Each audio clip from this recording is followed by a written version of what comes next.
সাংবাদিক বন্ধুগণ, দীর্ঘ প্রতীক্ষার পর দেড় মাস দেশবাসী কোনো ভোট দিতে পারে নাই, আমিও পারি নাই। 2014 সাল, 18 সাল, 24 সাল জেলেই ছিলাম, ভোট দেওয়ার সুযোগ হয় নাই।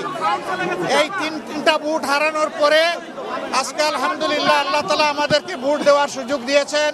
আমি মহান রব্বুল আলমিনের শুকরিয়া আদায় করি।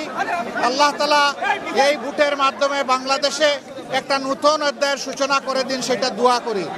আমি বিশ্বাস করি শুধু আমি না, বিশেষ করে যুব সমাজ যারা জীবনে একটা ভোটও দিতে পারে নাই, আজকের এই ভোটটার জন্য তারা বড় অপেক্ষায় ছিল। এই ভোটটা শান্তিপূর্ণ হোক, সুষ্ঠু হোক, সন্ত্রাস মুক্ত হোক, দখল মুক্ত হোক এবং সবার কাছে গ্রহণযোগ্য হোক, এটা আমরা দোয়া করি।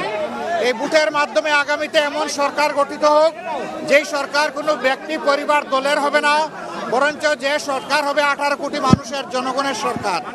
আমরা সেই সরকার গঠনের ব্যাপারে আশাবাদী। আপনারা আমাদের জন্য দোয়া করবেন। আজকে এই ভোট দিয়ে আমরা এখান থেকে শুরু করলাম, পরবর্তী পর্যায়ে অন্যান্য কেন্দ্রেও যাব, একটু দেখব। আমি আপনাদের সকলের সহযোগিতা চাই।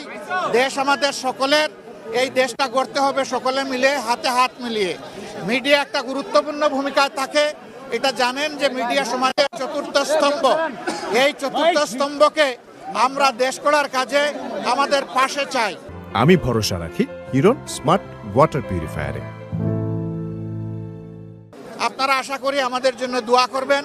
আপনাদের ভালোবাসার আমরা অত্যন্ত আকাঙ্ক্ষী, আমরা আকাঙ্ক্ষা করি আপনাদের ভালোবাসা পাবো এবং আগামী দিনগুলোতে ইনশাআল্লাহ আমরা দেশ গড়ার কাজে হাতে হাত মিলিয়ে, কাঁধে কাঁধ মিলিয়ে একসাথেই আমরা চলবো ইনশাআল্লাহ। কোনো ধরনের শঙ্কা কি আছে ভোট নিয়ে এখন পর্যন্ত? কি আমি তো কেবল আসলাম, এ কেন্দ্রে এসে ভোটটা দিলাম, এখন বাকি কেন্দ্রগুলো দেখব, সারা দেশের খবর নেব। আমরা ছোটোখাটো কোনো বিষয় হলে অবশ্যই এগুলাকে ইগনোর করব, কিন্তু বড় কোনো বিষয় হলে আমরা ছাড় দিব না এবং আমাদের যা করা প্রয়োজন তাই করব। কারণ মানুষের ভোটের অধিকার হারিয়ে যাক, এটা আমরা কোনোভাবেই চাই না। আমরা চাই সুষ্ঠু ভোটের মাধ্যমে রেজাল্ট যেটা হবে, সেইটা ভোট যখন সুষ্ঠু হবে, নিরপেক্ষ হবে, সেই রেজাল্ট আমরাও মানব, অন্যদেরকে মানতে হবে। এটাই গণতন্ত্রের সৌন্দর্য। আমরা এটা চাই, আপনারা দোয়া করবেন। আজকের ভোটের আবারও সাফল্য কামনা করে সারা দেশবাসী প্রত্যেকটা ভোট শান্তিপূর্ণভাবে, নিরাপদে, নিঃসংকোচিত্তে যাতে সবাই দিতে পারে, নারী পুরুষ সবাই মিলে। এই জন্য আমি সকলের প্রতি আহ্বান জানাচ্ছি, সবাই আসুন, যার যার ঘর থেকে বেরিয়ে এসে নিজের অধিকার প্রয়োগ করুন এবং রাষ্ট্র গঠনের আপনি গর্বিত অংশীদার হন এবং আপনার দায়িত্বটাও আপনি পালন করুন। সবাইকে ধন্যবাদ। অনেক জায়গায় টাকা সহ ধরা পড়ছে, এটা কি আপনারা ষড়যন্ত্র অংশ মনে করছেন নাকি আপনারা ভোট দিয়ে প্রভাবিত করার চেষ্টা করছেন ভোটে? আপনাদের মিডিয়া এক ধরনের নিউজ সবাই পরিবেশন করে না। মিডিয়ার মধ্যেও একই নিউজ ভিন্নভাবে পরিবেশন হচ্ছে।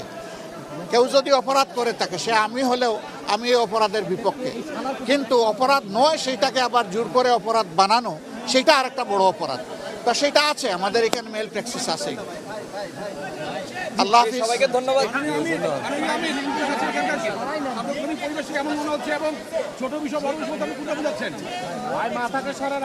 ও করতে থাকুক, বিএনপিও করতে আছে, আমরাও করছি, দেখা যাক শেষ পর্যন্ত কোথায় গিয়ে দাঁড়ায়। আল্লাহ হাফিজ, আসসালামু আলাইকুম।